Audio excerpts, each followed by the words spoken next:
The Pomonal Recovery Podcast acknowledges the traditional owners of the land on which the people of Pomonal live and work, the Jabberong and Eastern Maar peoples, and recognise their connection to the land and the waterways. We pay our respects to their elders, past, present and emerging. Welcome to the Pomonal Recovery Podcast, where our mission is to provide an ongoing platform to continue the work of telling our stories. The stories that we need to hear. The stories about our courage. The stories about our hopes. And the stories about our fears too. In short, this podcast aims to tell the stories that will help the people in this already remarkable town to get even closer to each other. It's a podcast where we can both celebrate our achievements and grieve about our losses. The podcast will hopefully become a forum full of helpful information and a tool for breaking down the barriers that sometimes divide us. I'm James Laidler, your host. On behalf of the Pomonal Community Resilience Group, welcome to Episode 8, a conversation with Anthea Nichols. So welcome, Anthea, to the podcast. It's really good that you're here today. Thanks, James. Been meaning to have you here for a while, and you're here sitting with your little dog, who's very, very cute and your constant companion around town. She gets called an accessory, not a dog. Oh, okay. And she met our dogs when they arrived, and it's all been very peaceful, and they've been well behaved, haven't they? Yes. Yeah. So, Anthea, you're enmeshed as a key person in the community. You know a lot of people, but there's would be a bunch of people that don't know you. So maybe we could just start just by giving us a bit of background about, well, how did you come to be in Pomonal, and what are your connections, and how do you feel about being in this town? Oh, that's a good question. I was living in London in the early 80s when my parents moved over to this area because I had a brother in the area, and I came home on a holiday to visit them. And I went for a walk around their house in Hall's Gap and counted, I think, 17 koalas in the trees. We had grown up in the Golden Valley, and there's no such thing as wildlife. There's only cows and things over there.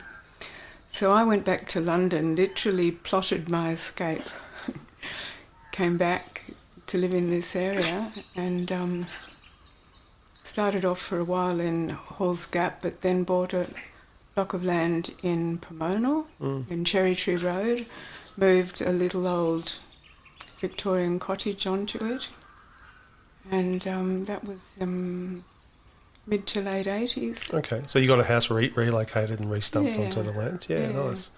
It's interesting that you mentioned koalas because I haven't seen a koala in this area for such a long time. It's quite disturbing, actually. You couldn't go for a walk and count 17 koalas. No. I mean, it's full of wildlife, this whole region, but it's quite a shame that we don't have that population of koalas anymore. Yeah. Okay, so can you go on a little bit more and tell us? So you've been here since the 80s, and then but you're now in a different house. So tell us a little bit about your movements and how you've been a part of the community. All right. Yeah. In 2001, I actually went to work in Arnhem Land. I went for 6 months and stayed for about 10 years. Well, spread over 13 years, actually. There were a few times when I had to be away from there. And when I came back, I should say, during that time, in 2006, I was home on holidays, visiting my sister who was living in my little Victorian cottage when the 2006 fires happened. And maybe I should mention there that in retrospect I realise I was totally unprepared for the fire this year because of our experience of the 2006 fires. Anybody who was here at that time will know that we knew that fire was coming for days because it had been burning down the Serra Range, and we all knew that the wind was going to go out to the west and then to the south on the Sunday, and that fire it looked literally like an atomic bomb sitting down south of the range. So, and then, in my case, I knew my little Victorian cottage wouldn't be sustainable, and my sister went into town and I went and stayed with people at Baroka Downs, and the fire burnt right over the top of us.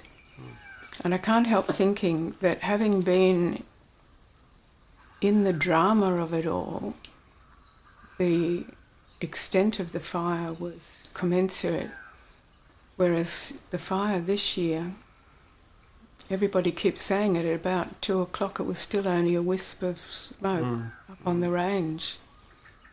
And somewhere in my psyche, something was telling me if Pomonal can survive. Well, we were just lucky in 2006 that it went around the centre of Pomonal. Yeah. But I think we all left just to be sensible. Yep. So many people said that. Yeah. I only took 2 And it was a very rapid fire, wasn't it? So it went from not much to lightning strike to very ferocious. Whereas opposed to this other fire, you're saying that it was long preparation. Well, not long, but like it was days, and you understood where the winds were going and what was going to happen. And so you had those relationships around you. You could talk to people. You shared in that experience, and did what preparation that needed to be done that hadn't been done already. I imagine a lot of raking and filling gutters and water and whereas opposed, like I don't think on the most recent fire that perhaps people weren't afforded that luxury of time. No, but so many people have said the same as me. We were so convinced we were just leaving just to be sensible. Yeah. That a fire that looked so much smaller than the devastating 2006 fire wasn't going to take out our community. Several of the women have agreed with me. We only took 2 pairs of clean knickers. Yeah, that's how convinced we were. And so I think in some ways that's why I've had trouble adjusting to the scale of the loss. Yeah, and maybe that's a point of reflection for people, that fires can be, and you actually said it when we were speaking privately before, about they can be very different from each other. And so you might have been through a fire, but you don't know what the next fire is going to be like. And you need to be open that that you don't have control of what's going on, and you need to be flexible with your approach. That's the lesson that I've got embedded in my brain now. Yes. Yeah. Okay. And you said you went to Arnhem Land and went there for 10 years. What sort of work were you doing there? Yes, I sort of got distracted from that, didn't I, when I came home on holidays? Yeah, because we're painting a picture of who you are, and that's I think it's fascinating for people in town. Yes, well, I went on a 6-month trial as a teacher, and loved it and stayed. I worked as a teacher for 4.5 years, and then I got study leave. I wanted an opportunity to be back in the community and not part of the school. It was a great school, but you worked so hard. The school and the community were a bit like ships passing in the night. Right. Yeah. I wanted to get more involved in the community. And I had been taking lessons from Charles Darwin University in one of the local languages. So I had some connections there, and I was offered a PhD scholarship, and should have had my head read, but that's what I did. Yep. And you completed the PhD? Yeah. I lived in a caravan for a year. I went back to the community, lived in a caravan for a year, ran an internet cafe in a tent. Right. And wrote, the thesis was called The Social Life of a computer in a remote community. Oh, very good. Well, you'll have to forgive people when they see you down the street and start calling you Dr. Anthea. Oh, no way. But after that, I had a fabulous job, employed by the uni, but back living in the community for 3 years, doing professional development with elders and younger staff at the school. Yeah. So Indigenous issues have always been important to you? Yes. Although a lot of people here around here think that I know a lot about local Indigenous issues, but it's like the difference between Arnhem Land and Victoria, like the difference between Norway and Italy. Yeah, huge cultural, language and differences. And I'm really interested in the local issues, but I don't have the insight that I got when I lived up there. Mind you, the longer I lived up there, the more you realise you don't know. No, that's right.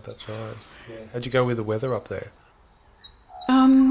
In some ways, it was easier because it was consistent. Yes. Yeah. Down here, 42 degrees, then 20 degrees, and then 30 degrees.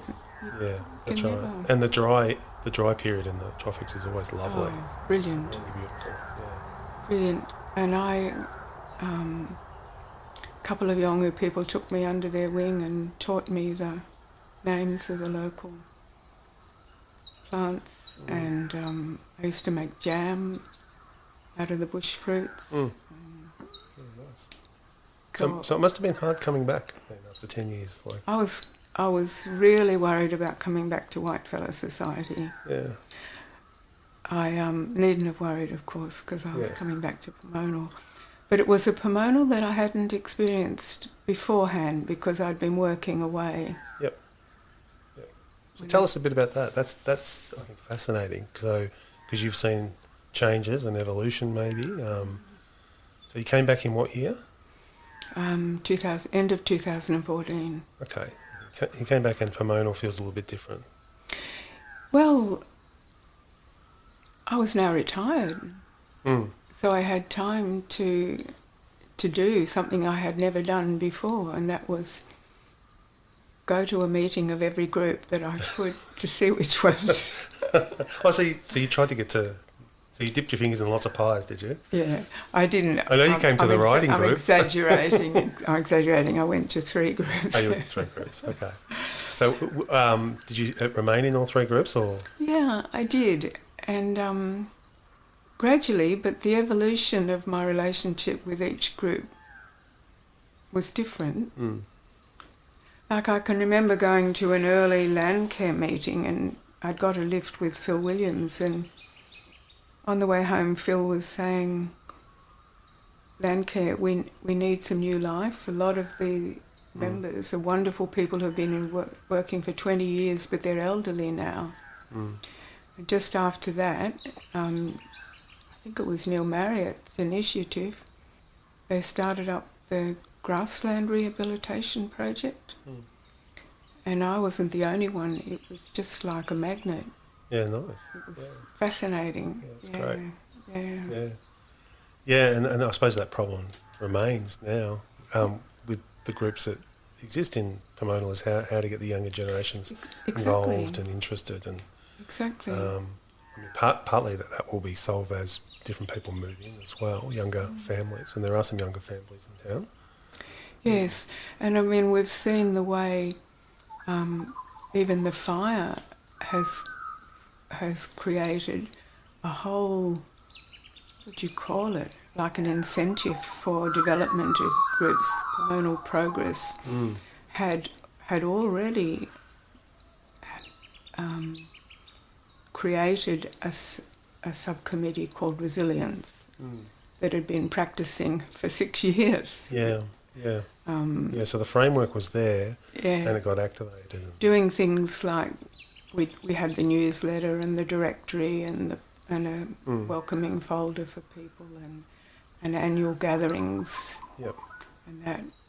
But when when that fire happened, within 24 hours, that group just was there. Yeah, it's fantastic, isn't it? Yeah. Yeah, and there was lots of opportunities for people who were probably going to be feeling isolated in town and in having all sorts of emotional feelings and experiences, to actually be able to go to events and to go to groups. And it'd be really interesting to actually do a survey and work out what sort of percentage of people actually got involved with all these activities. After the fire. After the fires, yeah. Well, I know of some people who I saw at gatherings that I'd never seen before. Yeah, so and I'd love to have some of those people on the podcast, of course. As we hopefully, I'm not sure what sort of shelf life this podcast has, but we'll just keep plugging away at it. Okay. So, anything else about the town and being involved in the Progress Society and organisations? I knew you were in the writing group that I was running for a while, and you're a fantastic little writer. But yeah, can you shed any more light on your experience in the town, or anything particularly you want to talk about? Can I might go back and say a few things about village life in Arnhem Land and then compare it to here. What you discover if you live up there in a place like that for long enough is that Yolngu society, like all Indigenous traditional societies, are totally embedded in what is loosely called their kinship system. And you can take an analogy. Our Western society, from one maybe slightly cynical viewpoint, hangs itself on numbers, calendars, clocks, money, measurements. Yolngu society is completely embedded in their complex three-dimensional kinship system.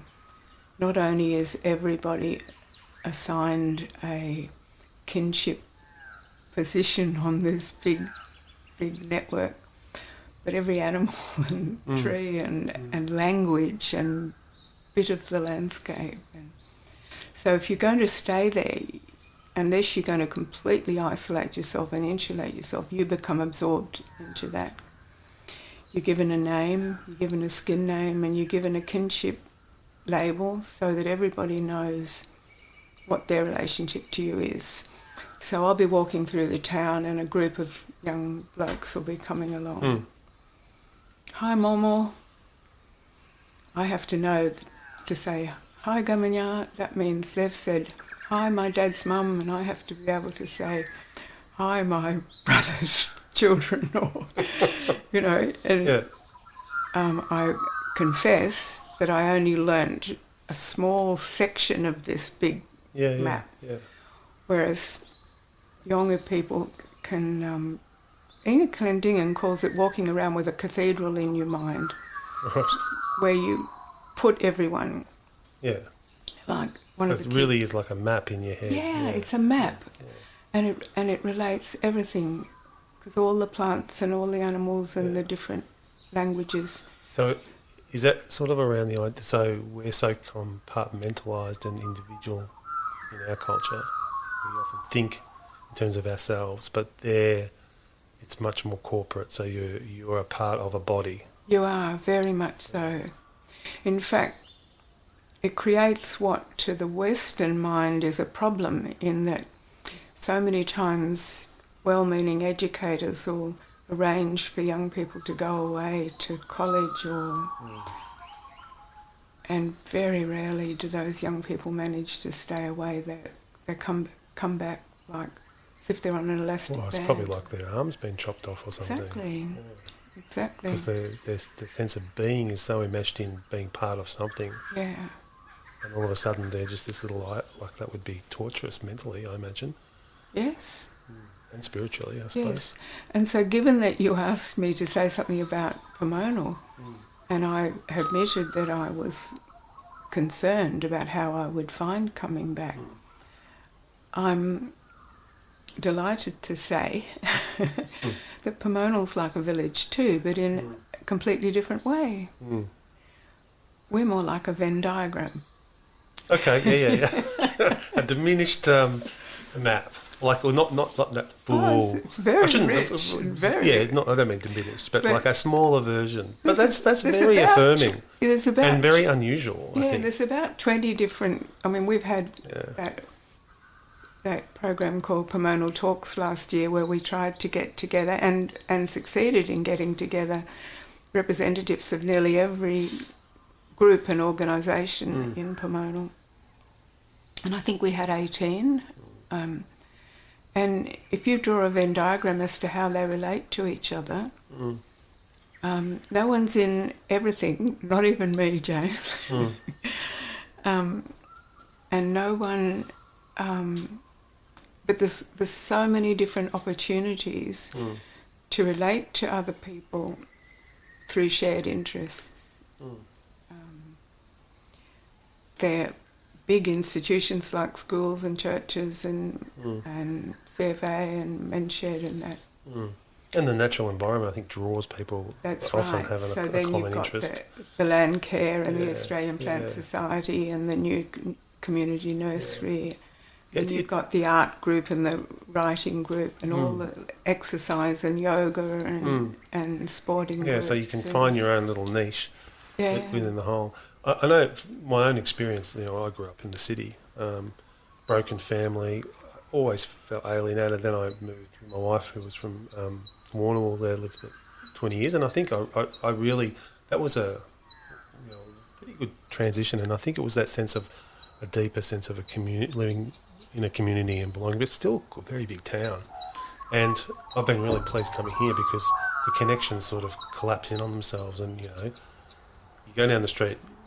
You're going to see people I feel like I've already built some sort of relationships, and I assume everybody in town feels that, and that just feels right to me. It feels like maybe in this crazy world where everything's bigger and you've got the World Wide Web and everything else is sort of depersonalised, that our true humanity thrives better in a village that you sort of defining with connections where you can be known and know other people.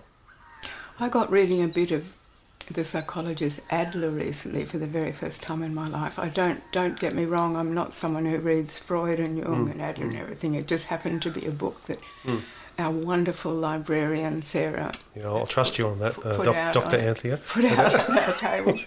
And he said the secret to happiness is belonging, and the most important thing to belong to is community. Yeah, that makes a lot of sense. Yeah, that makes a lot of sense. Well, let's switch our focus a little bit on the fires that happened and what your experience was there. I know it's a maybe people are a little bit over it and stuff like that, but I think everyone has might have something to add, and you don't have to talk about it if you don't want to. But your house was in the middle of it. That's right, and when somebody rang me from the CFA on that night and said, your house is still standing, I thought, but of course my house is still standing. My house was never going to burn. I had no idea that I was lucky that my house was still standing. And somebody later said to me, oh, but your studio's gone. And my initial reaction was, you don't swear on podcasts, do you? So we'll do a little... No, you can do it if you want. In fact, I actually think I have a beep here. I wish the house had gone and not the studio. That was my initial reaction. Yeah, because what was in there? I've changed my mind, having watched, given that 10 houses out of 13 in Wildflower Drive went, and 5 in Robbins Road, plus the cottages. And all of those people are my neighbours. Watching them and what they're going through, I know now that I'm very lucky. I'm just incredibly grateful to have a house. Yeah. But I did lose something very valuable. my deceased parents and brother were quite significant artists, and what I call my studio was really a gallery. Dad was a student of Max Meldrum, and I had most of his Max Meldrum era paintings there. I had some of my mum. My mum had been a textile designer for Vida Turner Studios in the war. My brother was a very well-known, significant, not terribly well-known, but respected artist in the district.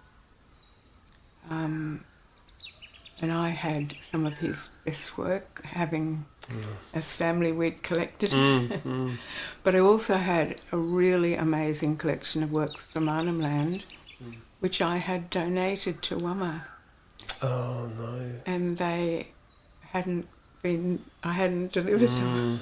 Yeah, okay, yep. And then there was my dad's diary and his European sketchbook and pieces of artwork that were, I won't use the word of sentimental value. I don't like the word sentiment, but of enormous personal value to me and my sisters. Of course. Yes. Well, imagine your dad's diary, for instance, would be... Oh, that's... Because men of that era may not have given you as much insight as you wanted but the diary would open a door that... Absolutely. In fact, that's the one that, when I remember it, that actually hurts the most. Yeah, you get a little feeling in your heart. Yeah. And of course, that's what people in the town, when they've lost a house, that's the thing. You know, it's probably more than the structures, it is those mementos of that lived experience, which is what our lives are about. And losing things like that, those irreplaceable And I wasn't things. the only art studio to go in Robbins Road. So it's been great having you here today, Anthea, and really great to get an insight into who you are, doctor and all, world traveller, and a very active part of our community. Is there anything you want to leave us with? Any thought that you wanted to put out there, or? Only that I could sing the doxology every morning. I love Pomonal to bits. I think what we have is precious. You've only got to watch Backroads on the ABC to know that we're not the only cohesive, creative, lovely community in Australia. But boy, we are one of them. Yeah, great. Yeah. So thanks for giving me Oh, it's this good, and Dr. opportunity. Anthea has set down the challenge there, so you've got to look up the word doxology if you don't know what it is. People will be going to Dr. Google to find out. But no, it's been a joy having you here. Okay. And your little sleeping dog on your lap is looking very peaceful. Yes. No. Well, thank you very much. Pleasure.